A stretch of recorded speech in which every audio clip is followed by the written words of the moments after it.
Grabe talaga to mga kalapatids, matulog ang pusa na to. Oh.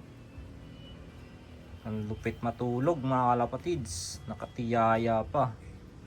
Ito pala yung mga bagong harvest ko na YB mga kalapatids. 4 yan. Oh. Sinong wala pa ng kalapati dyan mga kalapatids. Oh. Ayan yung tagabantay ko mga kalapatids. Oh. Ang bantay ko na tulog mga kalapatids. Ito unang YB na may puti sa pakpak mga kalapatids. Ito pangalawang YB din to mga kalapatids. Yan. Ito red bar na silver na red bar mga kalapatids. Ito yung YB ni Darna, puro itim talagang nilabas, puro Batman. Mana lahat sa tatay mga kalapatids. Ito hindi ko pa alam ang kulay nito mga kalapatids. Pangalawang inakay lang din yan mga kalapatids. Ito pangalawa din.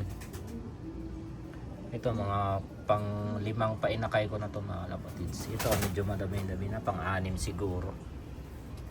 Ayan, nilabas ko, pinainitan ko muna mga kalapatids. Ayan o. Ang problema tagabantay ko itulog mga kalapatids. Ayan. Ayan o, grabe, labas pang ngipin niya o. Kanino kayang pusa to mga kalapatids? Pumupunta lang yan dito, kumakain tapos natutulog. Tapos maya maya aalis na naman yan mga kalapatids. Ayan o. Dumadayo lang yan dito mga kalapatids. Pinapakain lang namin. Tapos minsan dito din natutulog mga kalapatids. Ayan, ito yung unang pisa mga kalapatids, yung itim. Tapos ito, yung grizzle.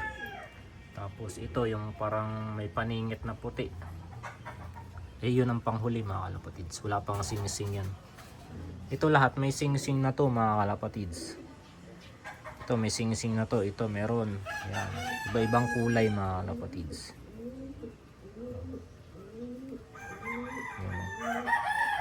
So yun lang mga kalapatids, tulog yung tagabantay ko.